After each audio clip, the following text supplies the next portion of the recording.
Para pemirsa sekalian, kita lanjutkan bahasan kita di Ramadan Karim. Jika tadi kita katakan bahwa kewajiban kita memberikan sandang, papan, dan pangan kepada anak kita, Allah Subhanahu wa Ta'ala mengingatkan kita dalam surah Al-Baqarah ayat 188, wala ta'kulu amwalakum bainakum bil batil. Kata Allah Subhanahu wa Ta'ala, dan janganlah kamu memakan harta di antara kamu dengan jalan yang batil. Dengan artian, jangan sampai hal-hal yang tidak baik, hal-hal yang batil, yang dilarang oleh Allah Subhanahu wa Ta'ala, kita lakukan dalam membesarkan anak kita. Ini adalah peringatan Allah bagi kita. Karena bagaimanapun Rasulullah SAW menyampaikan, dan setiap hamba yang dagingnya tumbuh dari makanan yang haram, yang layak bagi mereka adalah neraka tempatnya. Ini hadis diriwayatkan oleh Tabrani. Justru itu betul-betul kita lakukan dengan upaya yang kita lakukan sebaik-baiknya. Kita berikan kepada anak kita jajan yang halal. Kita berikan kepada anak kita bayaran uang sekolah kuliahnya. Bukan hal yang tidak baik, tapi adalah yang halal. Jika itu kita besarkan seperti itu, insya Allah, Allah akan mengangkat derajat anak kita. Kenapa? Termasuk anak kita itu adalah orang-orang yang beriman. Karena Allah angkat yang pertama adalah yang pertama orang beriman, yang kedua orang yang berilmu. Jika dia sudah beriman, kemudian berilmu, insya Allah bahagia dunia dan akhirat. Kita memberikan kepada anak kita tidak lagi sia-sia, tapi kita besarkan anak kita dan kita berikan sandang dan pangan, papan dan kepada anak kita adalah yang diridhoi oleh Allah Subhanahu wa Ta'ala. Jangan tergiur kita dengan mungkin lingkungan yang ada, kondisi yang ada yang demikian mewahnya. Tapi yakinlah bahwa ketika kita berikan kepada anak kita dari hasil yang terbaik akan menghasilkan hasil yang baik pula terhadap anak-anak kita. Saya pernah bertemu dengan seorang yang hafal Al-Quran. Hafal Al-Quran itu sehari-hari kerjanya adalah menjual tempe keliling melalui sepeda ontel.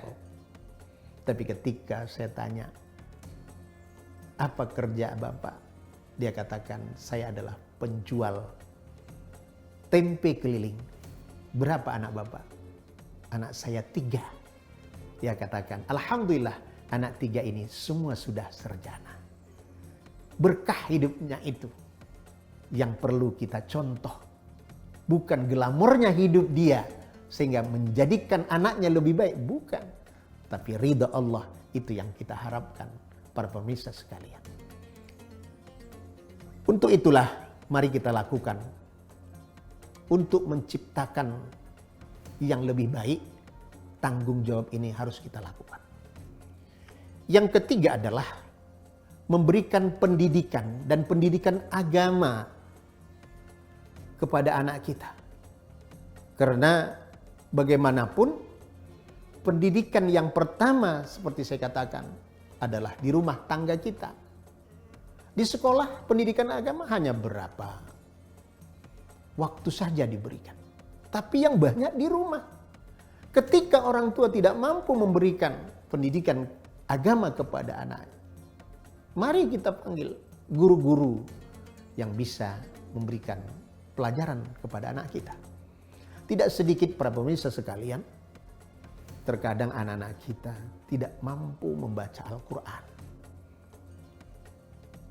Ketika anak kita tidak mampu membaca Al-Quran, maka dalam kehidupannya ada suatu kekurangan. Kenapa? Al-Quran itu merupakan pedoman. Pedoman dalam hidup kita. Setidak-tidaknya ketika kita melaksanakan membaca Al-Quran itu akan dapat memberikan rahmat dalam kehidupan dia nantinya.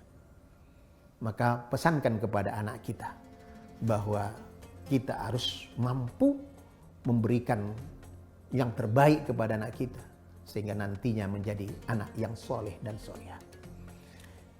Yang keempat adalah memberikan keteladanan. Contoh, Rasulullah sering mengulang-ulang bahwa uswatun hasanah yang dilakukan Rasulullah, betapa banyaknya kepada para sahabat, kepada keluarganya. Rasul mendahulukan lebih dahulu, buat contoh terhadap orang lain. Sehingga uswatun hasanah itu harus kita tanamkan kepada anak kita. Bagaimana anak kita bisa memberi, harus kita awali dengan kita memberi.